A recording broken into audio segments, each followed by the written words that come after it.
tight embrasure scenario, and that was the one that I was just in earlier this afternoon.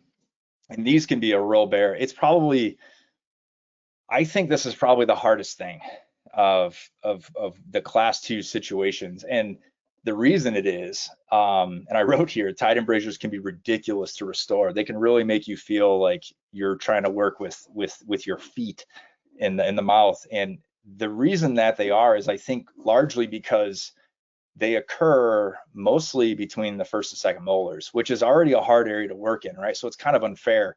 It's like, why does it have to be even harder back here? You know, I can barely get my stuff back here to work. It's hard for me to see. I'm tired. It's the end of the day, and now you have to throw these tight embrasures at me, and they can just really mess up your day. And one of the reasons that they're really difficult is that even if you prep them and you prep them well, there's just like the embrasure and the tightness in the embrasure and the contact area is just like a mile wide, and so you're trying to put your matrix band in, and it's denting and it's getting hung up on the margins down here. And what I've ultimately realized is that in these super tight embrasure cases, like in certain situations, it might be better to insert the matrix laterally and allow the matrix band to kind of like creep in here from the side instead of trying to do it from the top down.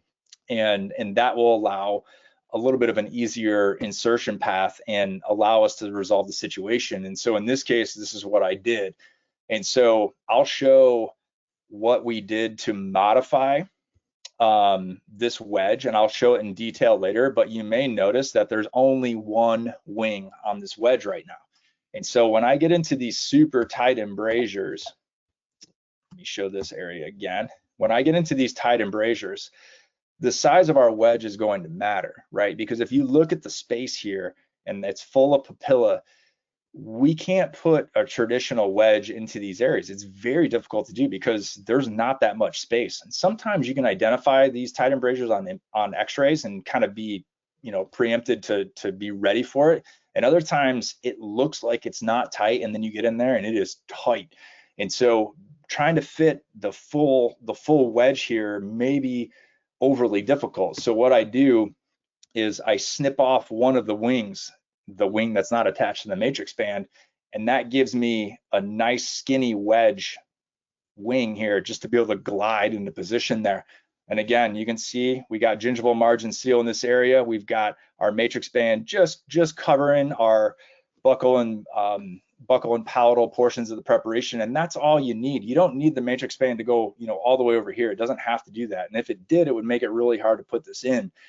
And so this little guy squeaks right in there. Again, the lateral insertion.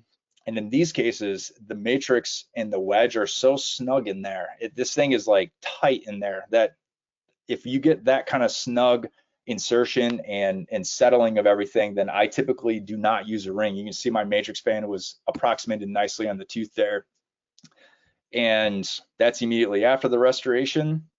And that's immediately after polishing. And doesn't take long to do those when you get into those situations, and it's a quick way to kind of bail you out of those tight embraces.